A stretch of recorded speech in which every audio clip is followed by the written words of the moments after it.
Bonjour à tous, vous êtes bien sur la chaîne Bac Courte. C'est toujours Ben derrière la caméra et ça faisait longtemps qu'on ne s'était pas vu.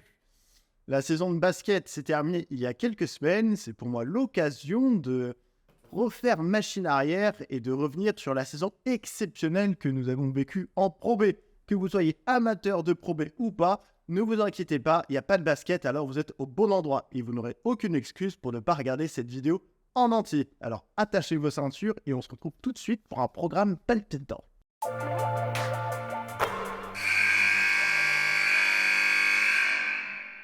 Alors au programme dans cette vidéo, nous allons commencer par la base, tout simplement. Quels étaient les 18 clubs engagés sur de la Pro B?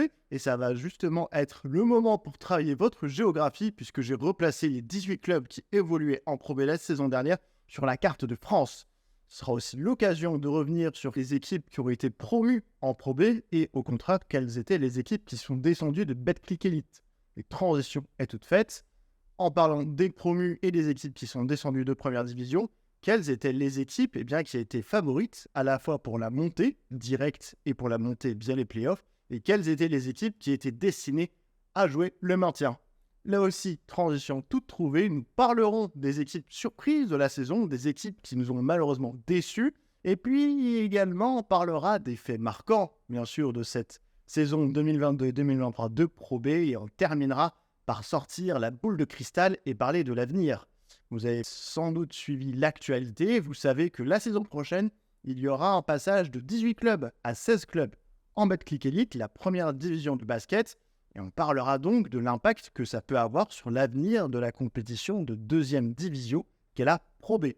Vous le voyez, un programme très chargé, alors sans plus attendre, intéressons-nous au point géographie. Quels sont les 18 clubs qui évoluaient en Pro B la saison dernière? Alors parlons de ces 18 clubs qui évoluaient en Pro B la saison dernière. Alors non, je ne suis ni Catherine Laborde ni Evelyne Delia, je ne suis pas présentateur météo, mais j'avais envie de repositionner ces 18 clubs sur la carte de France. Voilà, petit point géographique qui fait plaisir. Alors, sur le quart nord-ouest du pays, nous pouvons dire, enfin bref, voilà, vous avez compris, pas présentateur météo, mais nord-ouest, en Bretagne, nous avons le club de Quimper. Quimper, j'en parlerai peut-être dans une autre section de la vidéo.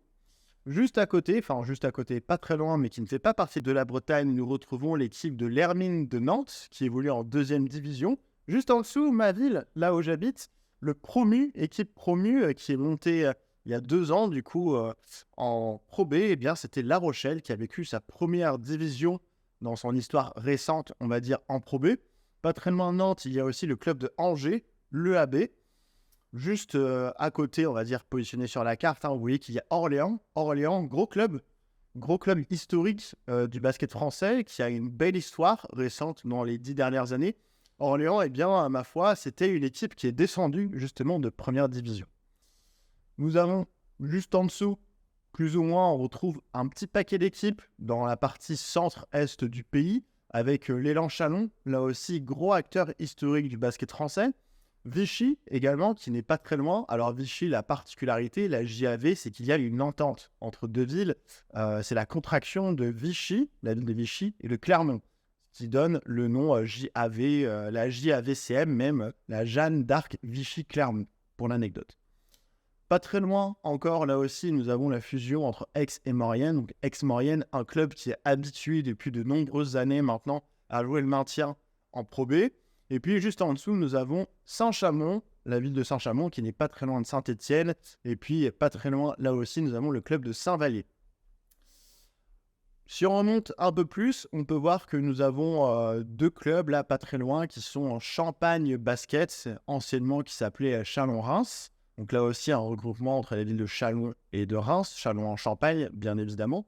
Et puis, plutôt dans la région, dans la banlieue strasbourgeoise, là aussi, encore une fusion.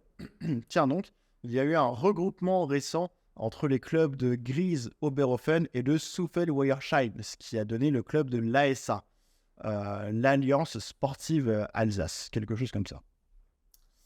Si on remonte encore un petit peu, il nous reste 4 clubs. Nous avons l'ALM Évreux, un club qui stagne, qui est présent dans l'antichambre de la première division depuis de nombreuses années maintenant, Nous avons Saint-Quentin. Là aussi, il est possible que j'en reparle dans une autre section de la vidéo.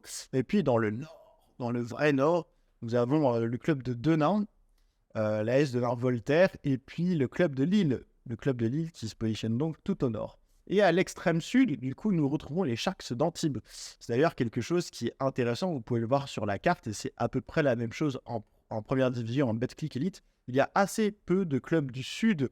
Nous avons Antibes, seul club du sud qui est présent en Pro B, et puis en Betclic Elite, nous avions cette saison Monaco, la grosse équipe de Monaco, et puis Fos-sur-Mer, mais qui malheureusement pour eux est descendu en Pro B et jouera donc en Pro B la saison prochaine. Voilà, tour d'horizon de ces 18 clubs de Pro B. Comme vous le voyez, il n'y a pas de grosses villes représentées. Nous avons Nantes, qui est une grosse ville, Lille, qui est une grosse ville. Sinon, la majorité des autres villes, et je crois que j'ai d'ailleurs oublié de parler de Boulazac, en Dordogne, la majorité des autres villes, eh bien, ce sont des villes de taille moyenne, voire assez petites. Donc voilà, ce qui est assez intéressant, ce qui prouve donc que même en ayant un bassin économique assez restreint et en étant dans une petite ville, eh bien, il peut y avoir de la compétition à haut niveau en France. Et ça, c'est plutôt intéressant pour des villes de taille petite ou moyenne. J'ai commencé à en parler. Nous avions des promus cette saison. Alors, au niveau des promus, nous avions les équipes du Stade Rochelais, basket, donc, La Rochelle, et puis le club de Angers également, qui jouait donc en Pro B. Dans les équipes qui sont descendues de Betclic Elite, eh bien récemment, c'est vrai qu'on a eu plusieurs gros acteurs. Dans les 2-3 dernières années, on a eu des équipes comme Orléans, Chalon-sur-Saône ou même Champagne Basket, anciennement Chalon-Reims, qui sont descendus de première division. Ce qui nous amène tout droit sur les équipes effectivement dont on attendait qu'elles puissent monter directement et les équipes qui étaient plutôt vouées à jouer le maintien. Sans surprise, on peut dire La Rochelle était destinée à jouer le maintien. C'était une équipe vraiment surprise qui est montée en Pro B puisque c'était une équipe qui n'était vraiment pas destinée à jouer le haut du tableau et la montée. La Rochelle a vécu une saison de National 1 assez atypique où ils se sont battus vraiment jusqu'au bout pour jouer les playoffs d'accession, pour être dans la poule haute de National 1 et donc avoir le droit de jouer la deuxième partie de saison pour espérer disputer les playoffs. Bien, La Rochelle a terminé peut-être la saison avec 14 ou 15 victoires, ce qui a fait qu'ils ont pu, au terme d'une campagne de playoffs absolument hallucinante, décrocher leur place en Pro B. Et ça, c'était quelque chose de vraiment très inattendu. À l'inverse, on avait donc le deuxième promu qui est Angers, qui est là et est monté directement au terme d'une saison menée de main de maître par le coach Sylvain Delorme qui n'est pas resté à Angers, qui a signé du côté de Rouen et qui, eh bien, cette saison, a terminé également champion de National 1 avec Rouen et jouera donc en Pro B, entraînera donc Rouen en Pro B la saison prochaine. Petit clin d'œil à Sylvain Delorme qui fait du boulot remarquable.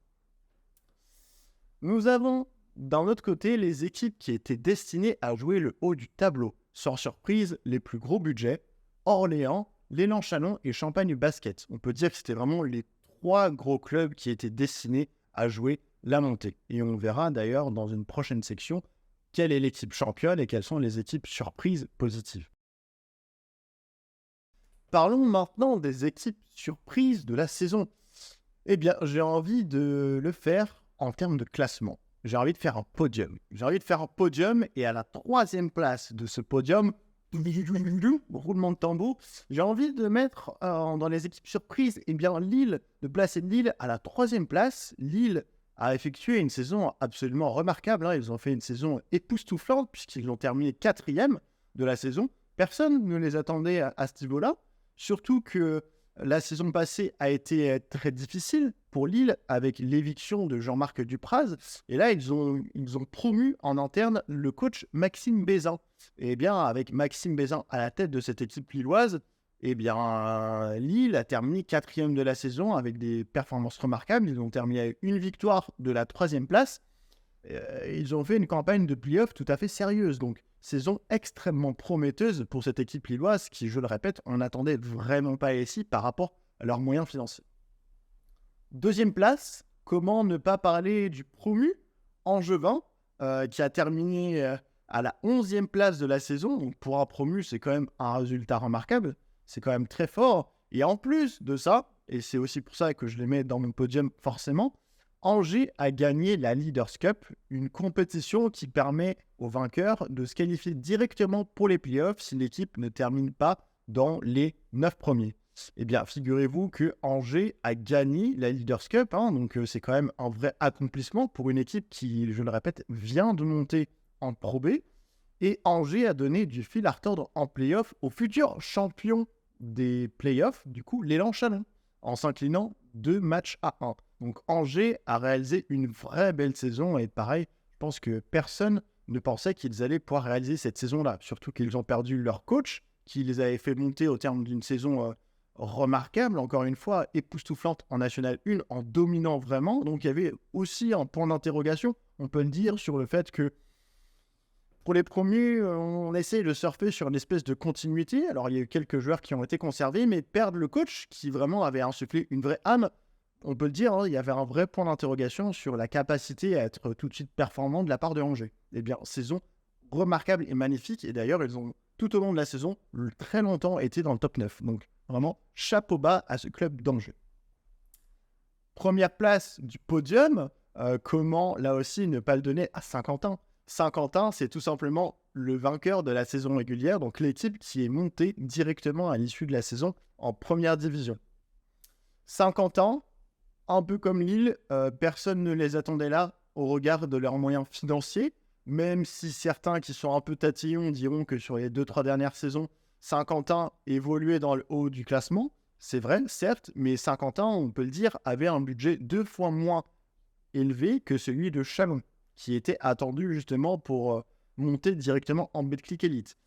Donc quand on prend en considération les moyens qu'avait Saint-Quentin et les résultats qu'ils ont eu tout au long de la saison en effectuant certains paris qui ont été payants en termes de choix sportifs, on peut le dire, Saint-Quentin a réalisé une saison extraordinaire et mérite amplement, et je pense sans aucune contestation possible, cette place de numéro 1 des équipes surprises. Et d'ailleurs, ils ont raflé bon nombre de trophées individuels lors des trophées de saison de la LNB. Et ça, chapeau bas à Saint-Quentin, que l'on aura le plaisir de retrouver en Betclic Elite la saison prochaine. Voilà le podium pour les équipes surprises. Je vous propose qu'on fasse de même pour les équipes décevantes. Ouais, la soupe à la grimace. Parlons des équipes qui nous ont déçus. En tout cas, qui, moi, m'ont particulièrement déçu cette saison. Alors, une équipe, je ne sais pas si bon nombre de personnes l'auraient mis dans leur podium, mais moi, je veux dire à la 3e place que je placerai l'équipe d'Antibes. Là aussi, par rapport aux moyens qu'ils ont, c'est une équipe qui, dans les 10 dernières années, a peut-être été 4-5 ans quand même en première division, ou 3-4 ans en première division. Ça reste un club avec des moyens financiers assez conséquents par rapport à la concurrence et par rapport aux autres clubs de Pro B. C'est une équipe qui met des moyens, qui possède une équipe avec des joueurs de talent, des joueurs expérimentés, avec de la profondeur de banc. On parle souvent d'un cycle de 2-3 ans pour avoir une fenêtre de tir pour remonter en première division. Et je trouve que voilà, depuis des saisons, Antibes stagne. Il y a des ambitions, mais ça stagne vraiment alors qu'ils ont le budget pour monter une équipe compétitive, qu'ils ont une salle, l'Azur Arena, qui est exceptionnelle, qui est magnifique. Mais voilà, Antibes stagne toujours. Ils ont fait une bonne première partie de saison et ça s'est enlisé petit à petit. Le collectif prenait moins bien, il y avait moins de cohésion. Je les ai d'ailleurs vus. À La Rochelle, ils ont pris une sacrée piquette, ils ont pris une sacrée branlée, si je puis m'exprimer ainsi. Donc voilà, toujours un peu de déception avec cette équipe d'Antibes. Et clairement, en play-off, je ne les voyais pas passer le premier tour et ça n'a pas loupé. Malgré le fait que Boulazac est une équipe diminuée par les blessures, et bien Antibes n'a pas réussi à passer l'obstacle du premier tour des play-offs. Donc pour moi, c'est une vraie déception. À la 2e place de ce podium, eh bien, je vais parler d'une équipe qui est descendue. Je vais parler de Quimper. Quimper, qui est Passo, qui est Passard, Quimper. Quimper a vécu une saison cataclysmique, je pense qu'on peut le dire. Je pense qu'au début de la saison, on aurait demandé à bon nombre d'aficionados de la Pro B qui allaient descendre. Quimper serait revenu dans très très peu, voire aucune des discussions. Quimper, on parle d'une équipe qui, sur les 3-4 dernières années, a quand même été en play-off, a sorti des joueurs plutôt très intéressants. On peut parler de Shima Moneke notamment. Donc Quimper, c'est une vraie surprise et une vraie déception de les voir en National 1 la saison prochaine.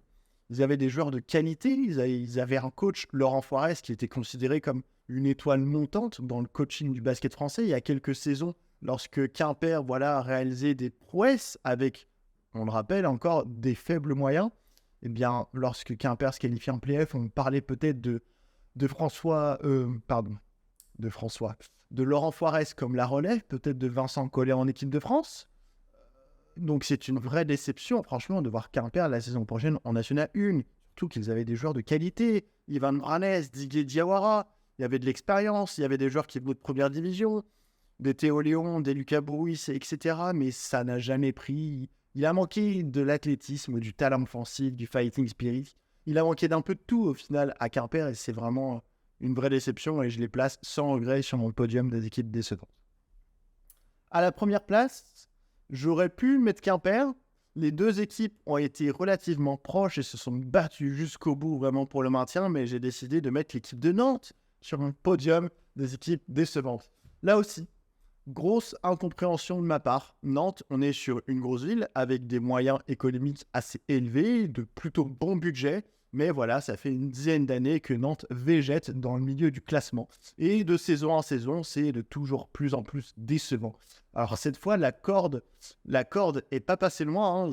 Nantes était vraiment sur le fil. Ça s'est joué à la dernière ou l'avant-dernière journée, vraiment, pour que Nantes sauve sa place dans l'antichambre du basket français. Pourquoi et comment on en est arrivé là? C'est des questions que je me pose, alors je ne vais pas dire tous les jours, mais presque. Nantes, avec les moyens qu'ils ont, avec l'attractivité que cette ville peut avoir, et bien de saison en saison, nous sort des saisons dégueulasses. Il n'y a pas d'autre mot. Ça fait longtemps que Nantes n'a pas connu les playoffs. On aurait pu penser que ça allait être pour cette année. Recrutement de Jean-Marc Dupraz, qui sortait de saisons plus ou moins intéressantes à Lille, même si ça s'est un peu terminé en autre boudin. Recrutement de très bons joueurs pour aller autour de Terry Smith, qui était vraiment le joueur phare de cette équipe de Nantes. Jacques Payne, qui est arrivé. Il y a eu du Silla qui est passé par Nantes également, du Thomas Courtois qui était passé par Blois et qui est un joueur très confirmé de la division, des Hassan Ndoye qui venait de Chalon de première division. Donc, très grosse déception que cette équipe de Nantes. Et je vous le dis très clairement, je ne sais pas vraiment quoi attendre de la saison des Nantais l'année prochaine. Ils nous ont tellement habitués à nous décevoir que là aussi, je leur donne ma première place des équipes décevantes. Et je serais très, très intéressé de savoir qui, pour vous, figure dans votre podium à la fois des équipes surprises, mais là, je pense justement qu'il n'y aura pas de surprise, mais surtout des équipes décevantes. Pour vous, qui étaient les équipes les plus décevantes de cette saison de Pro B? Repartons sur une note un peu plus fun que les équipes décevantes. Une fois n'est pas coutume, il s'est passé beaucoup de choses dans cette saison de Pro B. J'ai envie de faire ressortir quelques faits marquants. Alors, je vais commencer du côté des prestations individuelles. J'en ai deux à vous proposer. L'une des plus grosses performances de la saison est l'œuvre d'un jeune joueur, un certain prospect nommé Tom Digbe. Alors, si vous connaissez le basket, le nom Digbe vous dit peut-être quelque chose. Alors, certes, il y a son père, Alain Digbe, qui est consultant sur Quick cette saison, mais avant ça, Alain Digbe a été un joueur de basket fantastique, international français. Alors, le talent se transmet peut-être de génération en génération, ce qui explique la ligne de stats hallucinante de son fils Tom Digbe, qui nous a ponctué, attachez-vous bien, d'un certain 50 d'évaluation. 50 d'évaluation. 47 points, agrémenté de 8 rebonds, pour aller avec 4 passes, le tout à 13 sur 16 au tir. Je répète, 13 sur 16 au tir. Et pour aller avec ça, 16 sur 19 au lancer de franc. C'est la ligne de stats de Tom Digbe, non pas sur 2 ou 3 matchs, mais bien sur un seul match. 50 d'évaluation, 47 points, 8 rebonds, 4 passes, 13 sur 16 au tir, 16 sur 19 au lancer franc. Une ligne de statistiques à faire pâlir Michael Jordan. Deuxième performance que j'ai envie de mettre en avant, et moi j'avoue que celle-là, elle me choque vraiment, c'est l'œuvre de AKMJ Williams, le meneur de Angers, donc équipe promue en Pro B, en plus, équipe promue. Eh bien, AKMJ Williams, c'est le prototype du meneur passeur, organisateur, qui a une excellente vision de jeu et un QI basket au-dessus de la moyenne. Qui dit meneur dit passeur. Qui dit performance marquante dit grosse stats. Donc, je vous pose la question, à votre avis, combien de passes décisives a délivré AKMJ Williams sur un match? Petit indice, c'est la 3e performance all-time sur un match de Pro B à la passe décisive. Et oui, 3e performance dans toute l'histoire de la Pro B sur le nombre de passes décisives délivrées sur un match. Bien, c'est l'œuvre de AKMJ Williams qui en a délivré non pas 10, non pas 11, ce qui serait déjà assez fantastique, mais il en a délivré 20. 20 passes décisives, c'est tout bonnement exceptionnel. Et moi, cette statistique, elle me choque. Elle me choque. C'était les 2 performances individuelles que j'avais envie de mettre en avant. J'ai aussi envie de mettre en avant quelque chose qui m'a énormément fait rigoler. Si vous suivez le basket, vous êtes sûrement au courant du débat qu'il peut y avoir entre LeBron James ou Michael Jordan sur qui est le GOAT, le greatest player of all time. Eh bien, Daniel Gothals, coach des Sharks d'Antibes, que j'ai placé dans mes équipes décevantes, eh bien, au moment de s'exprimer par rapport au fait que son équipe était décimée par les blessures et on lui pose la question de est-ce qu'il faut remplacer les joueurs ou pas, il s'est prêté à une allusion au GOAT assez marrant. Je vous laisse découvrir tout ça en vidéo. Donc, nous, on aimerait bien avoir quelqu'un pour aider le groupe. On aimerait bien, en tant que coach, pouvoir continuer à avoir une densité à l'entraînement, même si les jeunes nous aident très très bien. Mais il y en a pas où c'est des chèvres, mais pas des goats. Tu vois, pas des greatest of all time. C'est vraiment des chèvres, où c'est des mecs qui veulent être surpayés, etc. Et on peut pas. On peut pas. Ah, notre cher Daniel Gothals. Bien, vous savez quoi, je surveillerai de bien plus près ces conférences de presse à l'avenir. C'était une pépite croustillante. Merci Daniel Gothals. Et j'en profite également, juste avant, pour remercier Pro Bowlers pour les statistiques, puisque c'est grâce à eux que j'ai pu notamment savoir que AKMJ Williams a eu la 3e performance all-time au niveau de passes décisives sur un match. Gros historique et grosse base de données qu'offre Pro Bowlers. Autre fait marquant, j'ai envie de parler des salles de basket, des salles de Pro B, puisque là, oui, cette année, il y a eu des faits marquants. On peut, par exemple, parler, pour commencer, de la salle de Orléans. Nouvelle salle, Comet, le projet existait depuis des années. Eh bien, Comet a été livré cette année, c'est un magnifique écrin de 10 000 places, ce qui en fait l'une des plus belles salles de basket en France. Et pour son premier match dans sa nouvelle enceinte, eh bien, Orléans a tout simplement battu le record d'affluence pour un match de Pro B, puisque c'est très précisément 9 483 spectateurs qui se sont déplacés pour soutenir leur équipe. Pour de la Pro B, c'est très très fort et ça montre d'ailleurs l'engouement et l'effervescence qu'il peut y avoir autour du basket dans une ville comme Orléans, et même si le club évolue en 2e division. Je vous rassure, pour les matchs suivants qui se sont déroulés à Comet, il n'y a pas eu 9000 spectateurs, mais il y avait tout de même des affluences plus que correctes et surtout une atmosphère et une ambiance incroyable en play-off pour soutenir l'équipe d'Orléans. Et ça fait du bien de voir des salles de basket comme ça en France.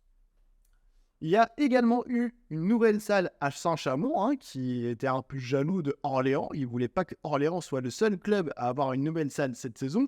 Eh bien, Saint-Chamond a inauguré sa nouvelle salle, l'Arena Saint-Étienne Métropole, et ses 4200 places, dans laquelle d'ailleurs a été disputée la Leaders Cup de Betclic Elite en 1re division. La Betclic Elite, pour le rappel et très rapidement, c'est un format de compétition qui se joue en un week-end sous forme de tournoi et qui permet de se voir affronter les 8 meilleures équipes de la 1re division le temps d'un week-end à mi-saison, tout simplement. Eh bien, la nouvelle salle de Saint-Chamond a permis notamment d'accueillir la Leaders Cup qui jusqu'ici était hébergée au sein d'une salle à Disneyland Paris. Alors certes, on est loin des 10 000 places de la nouvelle salle d'Orléans, mais ce qui est assez impressionnant, c'est que la précédente salle de Saint-Chamond avait une capacité de seulement 1200 places. On passe de 1200 places à 4200 places. C'est une évolution absolument grandiose, un nouvel outil de travail extrêmement intéressant pour le club et la ville de Saint-Chamond. Et d'ailleurs, tout simplement, les supporters et le club Couramio espèrent donc qu'avec ce nouvel outil, ils vont pouvoir se développer économiquement et sportivement. très belle évolution de salle, en tout cas pour Saint-Chamond. Autre point, autre fait marquant, idem Betclic Elite, idem Pro B, mais ce sont les affluences. Affluence record en Pro B. Les rencontres de Pro B se sont déroulées en moyenne devant 2194 spectateurs. C'est la meilleure affluence moyenne dans l'histoire de la division. Presque 2200 spectateurs en moyenne pour les 18 clubs de la division. Sachant que la barre des 2000 spectateurs de moyenne n'avait été franchie que lors d'une seule saison. C'était la saison 2015-2016. Donc, c'est une vraie évolution et une vraie bonne nouvelle, en tout cas pour la Pro B. Nouvelle affluence record, à voir si on arrivera à maintenir ce standing, voire même si ça va aller encore plus haut la saison prochaine.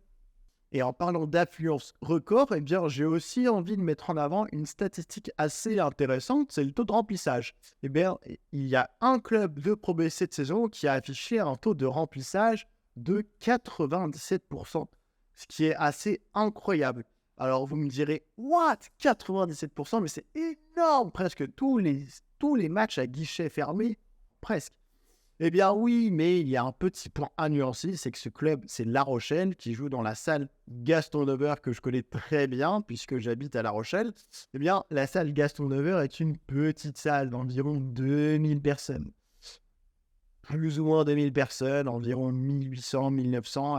La Rochelle a eu donc une affluence moyenne de 1627 spectateurs en moyenne par match. Mais on peut tout de même saluer, eh bien, la salle Gaston Neuber qui a été refaite. Il y a eu des travaux qui ont été faits au passage et à la montée en Pro B.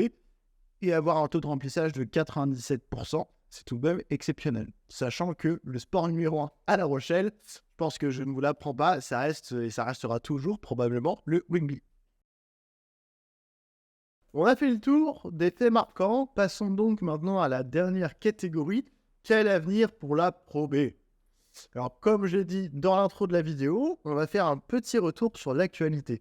Peut-être que vous l'avez vu, peut-être pas. Eh bien, il y a un nouveau président à la tête de la Ligue nationale de basket. Finito Alain Béral, bienvenue à Philippe Hauser.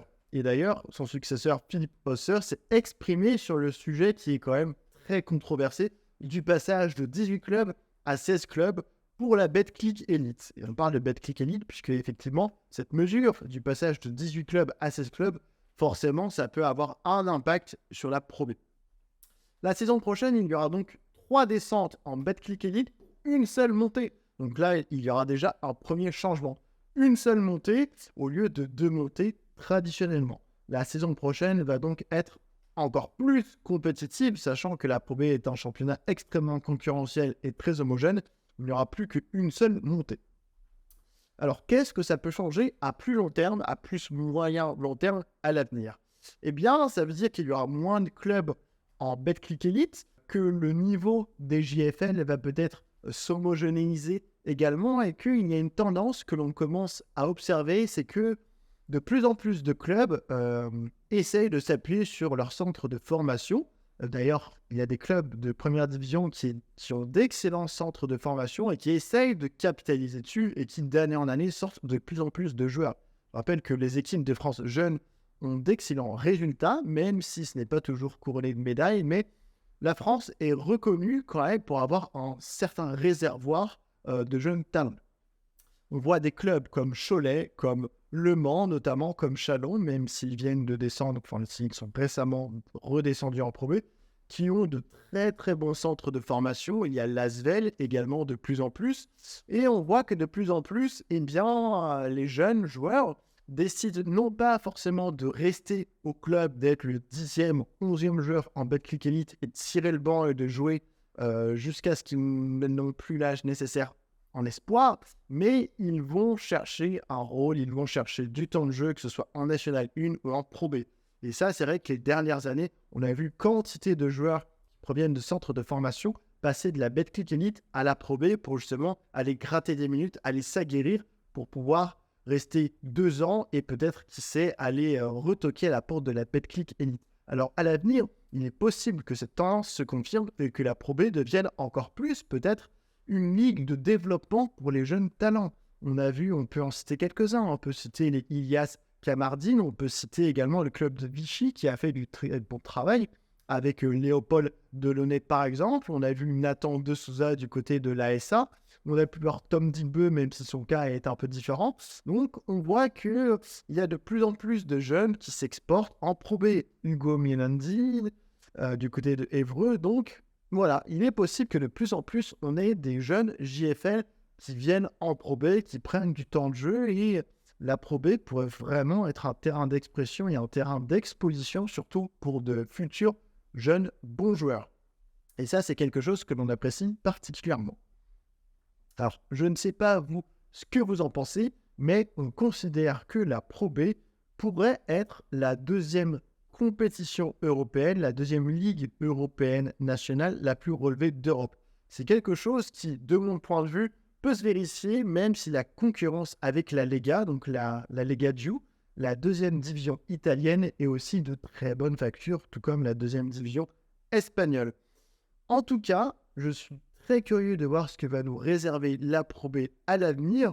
On sait que dans les instances dirigeantes, on a envie de tendre vers un resserrement du nombre de clubs dans l'élite. D'ailleurs, on passe de 18 clubs à 16 clubs. Parfois, des discussions avec le fait de passer à 14 étaient même évoquées pour avantager, on va dire, pour faire respirer un peu les clubs qui jouent les Coupes d'Europe.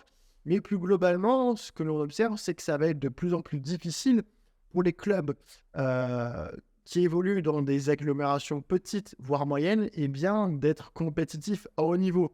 Et que de plus en plus, ce sont vraiment les clubs qui évoluent dans des grandes métropoles qui auront un budget et des moyens économiques de plus en plus importants. Et c'est vrai que de nos jours, à notre époque, on est plutôt dans une optique de sport business.